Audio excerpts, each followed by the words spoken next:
Hello everyone, আসসালামু আলাইকুম। আজকে যে বিষয়টা আলোচনা করব তা প্রত্যেকের জন্য জানা খুবই জরুরি। তা হচ্ছে আপনার বাড়ি থেকে বাহির হওয়ার একমাত্র রাস্তা।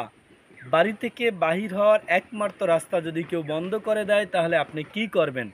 অনেকেরই ভুল ধারণা আছে। মনে করেন বাড়ি থেকে বাহির হওয়ার একমাত্র রাস্তা এইটা। কেউ যদি এই রাস্তাটা বন্ধ করে দেয় তাহলে আপনি কি করবেন?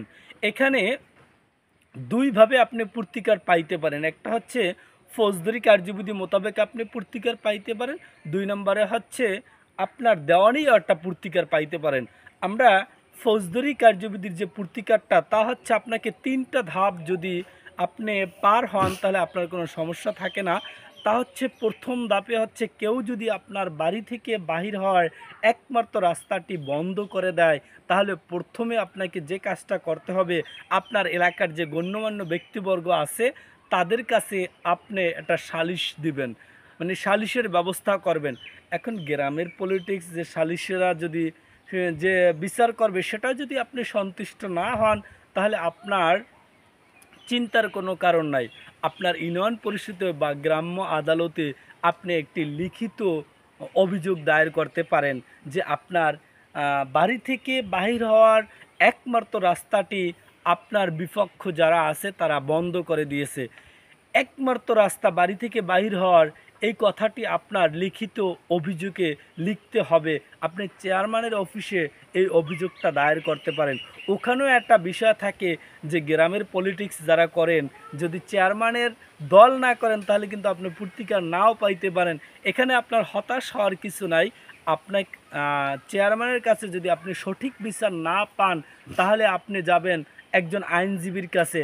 আইনজীবীর কাছে গেলে ফৌজদারি কার্যবিধির ১৩৩ ধারা মোতাবেক আপনি একটি পিটিশন মামলা দায়ের করতে পারবেন আপনার চলাচলের অধিকার দাবি করে।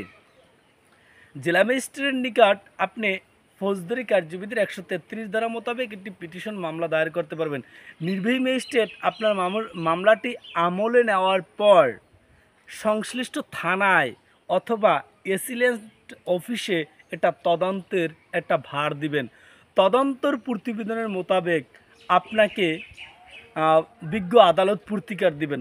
তদন্তে আমি একটা এক্সাম্পল বলি, তদন্তে দেখবে যে এটা আপনার বাড়ি থেকে বাহির হওয়ার একমাত্র রাস্তা কি না। আবার দেখতে পারে যে এটা আপনি কতদিন যাবৎ বাধা ছাড়া এই রাস্তাটা কতদিন যাবৎ আপনি ব্যবহার করতেছেন। এ হচ্ছে ফৌজদারি কার্যবিধি মোতাবেক আপনি পূর্তিকার চাইতে পারেন কেউ যদি আপনার বাড়ি থেকে বাহির হওয়ার রাস্তাটি বন্ধ করে দেয়। ভিন্ন একটা পন্থা হচ্ছে তা হচ্ছে দেওয়ানি পূর্তিকারও আপনি চাইতে পারেন। ইজমেন্ট সুখাধিকার, সুখাধিকারটা হচ্ছে যদি কোনো ব্যক্তি অপরের সম্পত্তি একাধারে শান্তিপূর্ণভাবে জ্ঞাতানুসারে নির্দিষ্ট সময়কাল ধরে আলো বাতাস পানি ও পথ চলার দরুন যে অধিকার লাভ করে সেটাকে বলা হয় সুখাধিকার। আপনি দীর্ঘদিন যাবৎ নির্দিষ্ট সময়কাল বলতে বুঝাইছে ব্যক্তিগত সম্পত্তিটা যদি আপনি ২০ বছর কয় বছর ২০ বছর যদি আপনি ব্যবহার করেন কোনো বাধা ছাড়া তাহলে ওটা আপনার একটা কি হয়েছে আপনার উপর আপনার এই সম্পত্তির উপরে আপনার একটা অধিকার লাভ করেছে। কেউ চাইলেই আপনার এই রাস্তাটা বন্ধ করে দিতে পারে না। এলাকার বিভিন্ন গ্রাম অঞ্চলে কিন্তু দেখা যাচ্ছে ৫০ বছরও একটা রাস্তা কেউ ব্যবহার করতে আসে, কিন্তু এখন কেউ হচ্ছে এক ভাই আর কয়েকজন আছে ৪-৫ ভাই, সেক্ষেত্রে কিন্তু তারা জোর জবরদস্তি রাস্তাটা বন্ধ করে দেয়। না, এখানে হতাশ হওয়ার কোনো কারণ নাই। আপনি আপনি যদি কোনো সম্পত্তি ২০ বছর ব্যবহার করে থাকেন নির্বাধায় তাহলে কেউ আপনার এই রাস্তাটা বন্ধ করতে পারে না।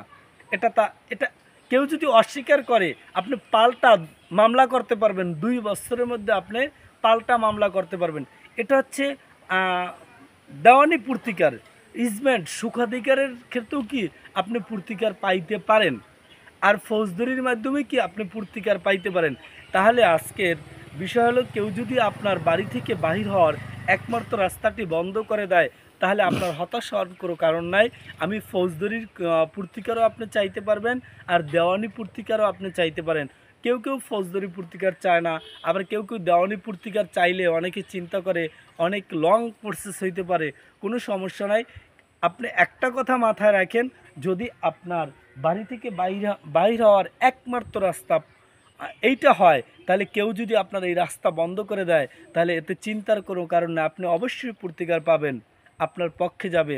আরেকটা বিষয় হচ্ছে, আপনি যদি দীর্ঘদিন যাবৎ এই রাস্তাটা ব্যবহার করেন, সেক্ষেত্রেও কেউ কি আপনার এই রাস্তা বন্ধ করে দিলে আমি যে প্রসেসগুলো বললাম, আপনি দেওয়ানি প্রতিকারও চাইতে পারেন, ফৌজদারি প্রতিকারও চাইতে পারেন।